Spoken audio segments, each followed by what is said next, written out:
What's up, everyone? Welcome back to another episode of The Crazy Ones. I am back with a journal style episode. Those are the shorter, more compact episodes focused on specific topics. For those of you that have been listening to the show for a long time, this is more like the Founder's Journal style. People have been loving these type of episodes, so we're going to keep them going. First off, shoot me an email. At minimum, just saying hi. At maximum, telling me a topic that I should cover in an upcoming Founder's Journal. It could be anything from making your first hire to making your first senior hire to deciding when to sell your company to hiring an engineer if you don't know anything about engineering. Shoot me an email at thecrazyones@morningbrew.com. We would love to hear from you. We've already been talking to hundreds of listeners in the inbox, and it's been pretty amazing. Okay, let's talk about this episode. I'm recording this on March 15th, 2023. I just went to South by Southwest for 3 days. I went there for a few events. I had a speaking engagement with one of Morning Brew's sponsors. I got to try out the plunge at a local Austin park. 20 or 25 people showed up. I'd say probably the coolest thing that happened was there are probably like 10 people who live in Austin who I've met on Twitter, but never met in real life. And I actually got to meet some of these people in real life, which was awesome. I met Sam Parr, who I've literally known for like 6 or 7 years. And it was awesome to spend time with him. He is way larger in person. The guy could be like a tight end in the NFL. And I got to know some other really amazing people as well.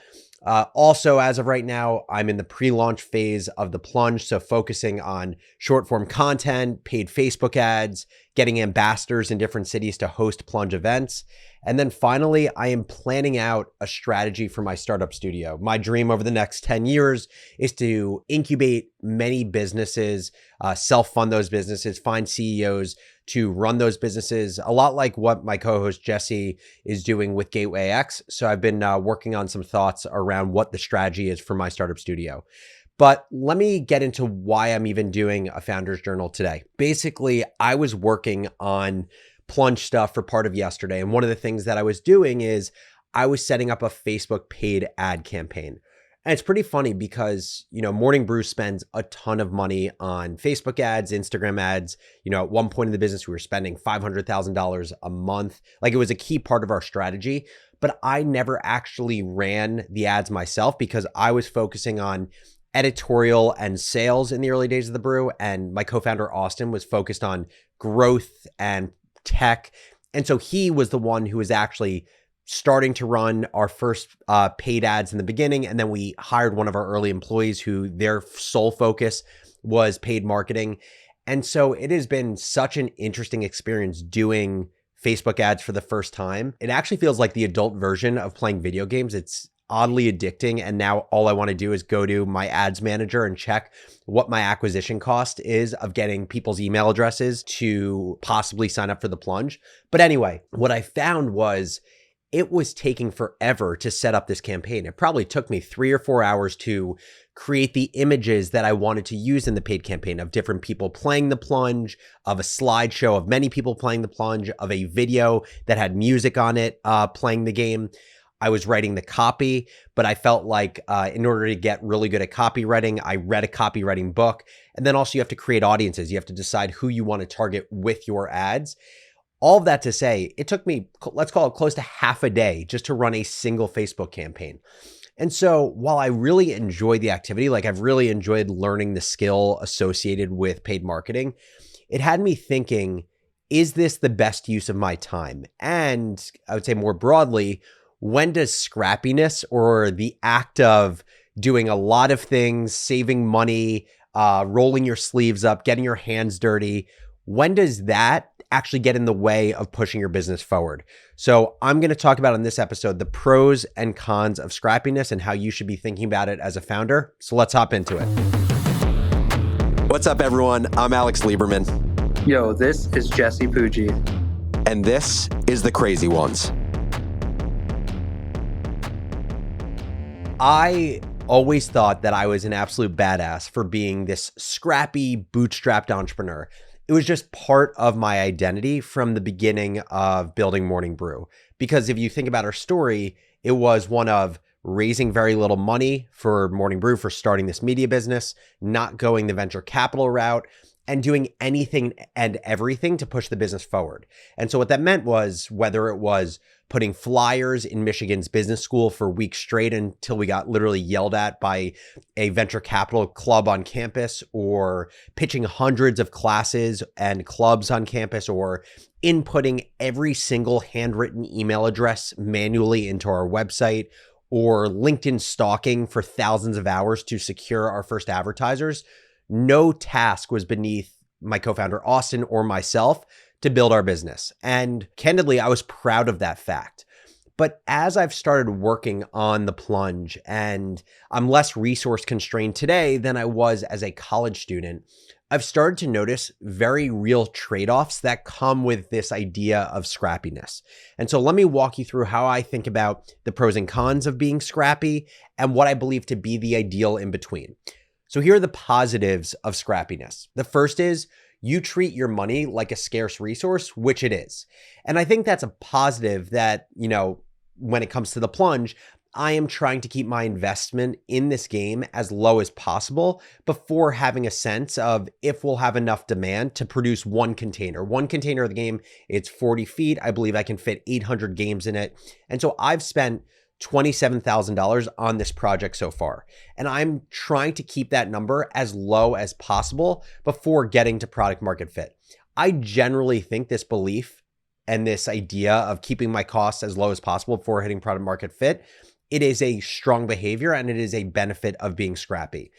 The second positive of being scrappy is, and it's one of my favorites probably, it's you're forced to be creative because you can't just throw money at things to fix them or make them happen. How I think about that is when money is a scarce resource, when you don't have a lot of it as a bootstrap company. So like in the early days of Morning Brew, we didn't have any money. We probably could only spend a couple $100 a month. You find other forms of currency to barter with beyond just dollars and cents. And so using the example of the plunge right now, because I don't want to produce an entire container of this game if I don't know that I can sell it, what I've done is I've gotten ambassadors for the plunge who live in different cities. We have one in Chicago, we have one in San Francisco, we have one in Miami, we have one down in Austin. And these ambassadors are going to host weekly events to spread awareness of the game, to get people to put deposits down for Kickstarter. They're going to capture content, videos, and images of people playing so we can use it for social. And my form of payment is just them getting a set of the game. In the world of Morning Brew, what that looks like is one of the best ways we grew our newsletter was through cross promotion. So we would plug, let's say, CB Insights in our newsletter, and CB Insights would plug us in their newsletter. And cross promotions were such a great growth strategy that we only thought about in kind of this world of scarcity because our payment was our audience, right? We were paying with Morning Brew's audience to another media company.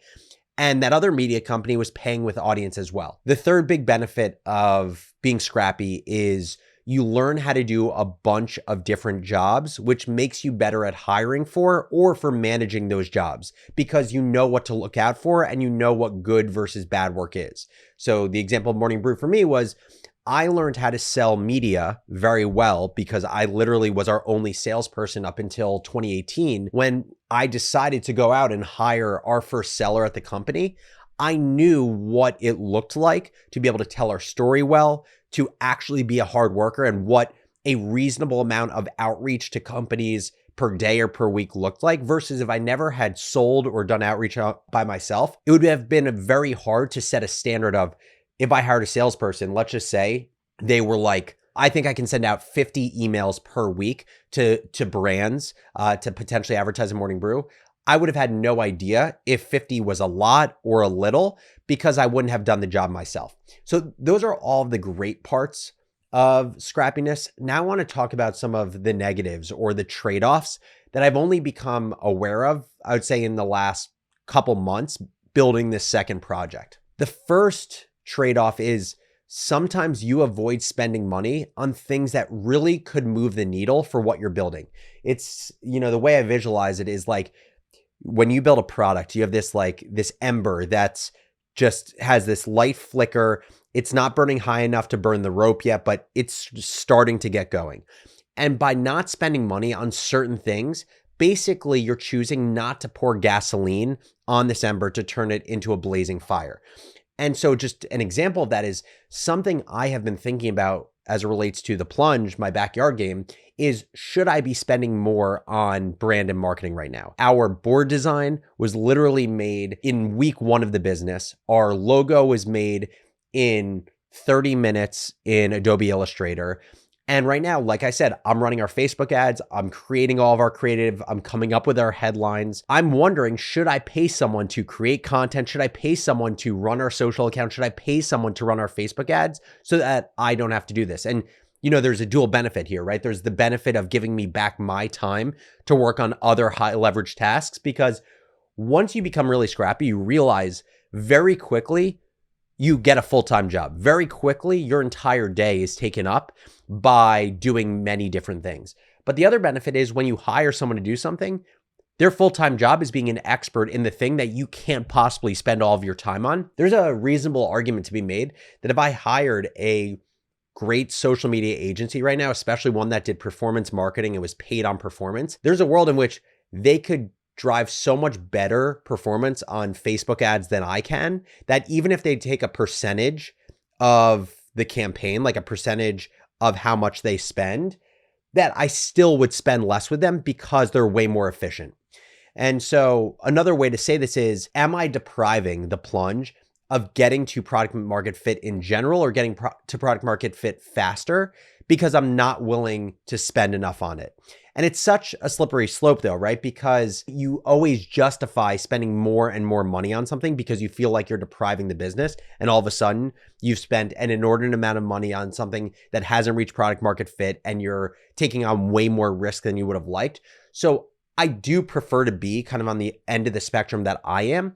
But I do think there's an argument to be said that I'm actually hamstringing the business a little bit right now by not spending money on experts who are going to inevitably be better at certain tasks than I am. The second big trade-off of scrappiness is sometimes you work on low leverage tasks for too long.